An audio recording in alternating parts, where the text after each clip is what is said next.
আসসালামু আলাইকুম এভরিওয়ান। আজকে আমি আপনাদের মাঝে ভিন্ন ধরনের গোলাপজাম মিষ্টির রেসিপি নিয়ে হাজির হলাম। আশা করি আমার এই রেসিপিটি ভালো লাগবে। রেসিপি ভালো লাগলে like, comment, share and subscribe করে দিয়ে আমার পাশেই থাকবেন। প্রথমে আমি এখানে কয়েক পিস পাউরুটি নিয়েছি।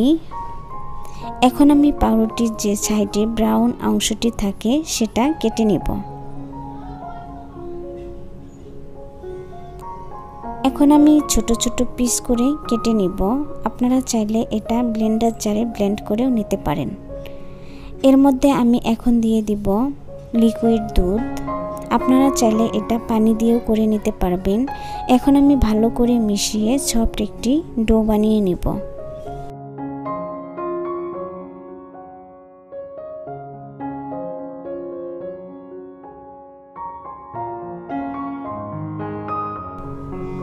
দেখুন বন্ধুরা, আমি এরকম সফট একটি ডো বানিয়ে নিয়েছি।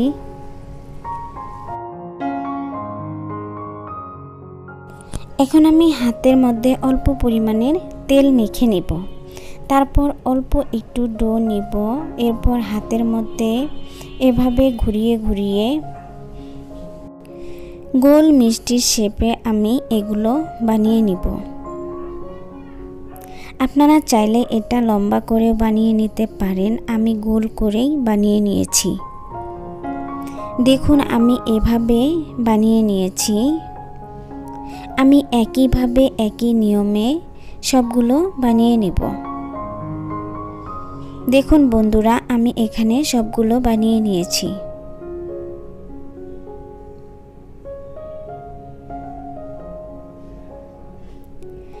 এখন আমি চুলায় একটা টপার বসিয়ে এর মধ্যে দিয়ে দিব 1 কাপ পরিমাণের মতো পানি।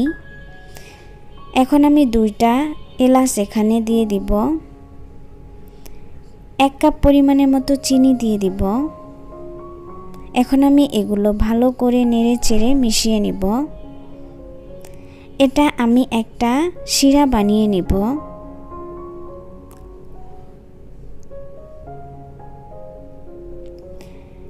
দেখুন বন্ধুরা, চিনিগুলো মিশে গিয়েছে। আর এভাবে আমি একটা শিরা বানিয়ে নিয়েছি। বেশি ঘনও না, বেশি পাতলাও না। আমি শিরাটা নামিয়ে নিয়েছি। এখন চুলায় আরেকটা টপার বসিয়ে আমি পরিমাণ মতো তেল গরম করে নিয়েছি। এরপর আমি যে গোল গোল শেপ করে বানিয়ে নিয়েছি সেগুলো এর মধ্যে দিয়ে দিলাম। আর হ্যাঁ বন্ধুরা, আপনাদের খেয়াল রাখতে হবে চুলার আঁচটা যেন মিডিয়াম লোতে থাকে। দেখুন বন্ধুরা, আমি একসাথে সবগুলো ভেজে নিব। আমি এখন সবগুলো তেলের মধ্যে দিয়ে নিয়েছি।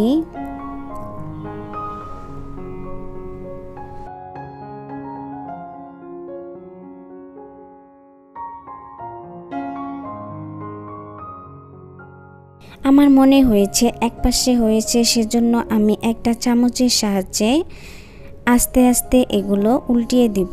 আর হ্যাঁ বন্ধুরা, এটা ভাজার সময় একটু ফেটে যেতে পারে, এতে ভয়ের কোনো কারণ নেই। যখন আপনি এটা শিরাতে দিবেন তখন এটা ঠিক হয়ে যাবে।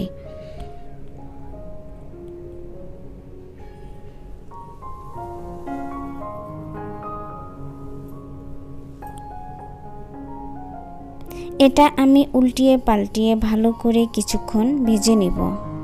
দেখুন বন্ধুরা, আমার প্রায় ভেজে নেওয়া শেষ। কালারটা কত সুন্দর হয়েছে আপনারা দেখেই বুঝতে পারছেন। এখন আমি সবগুলো তুলে নিব।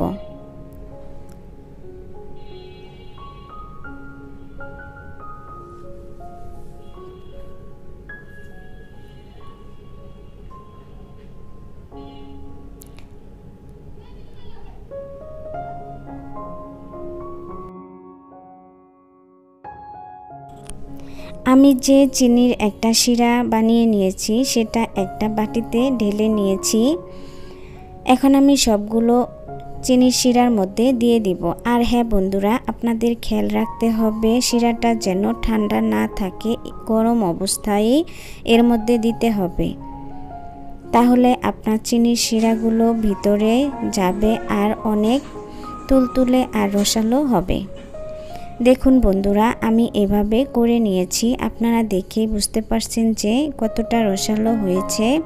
দেখুন বন্ধুরা, আমি খুব সহজেই বানিয়ে নিলাম পাউরুটি দিয়ে গোলাপজাম মিষ্টি রেসিপি। আশা করি আমার এই রেসিপিটি আপনাদের ভালো লাগবে।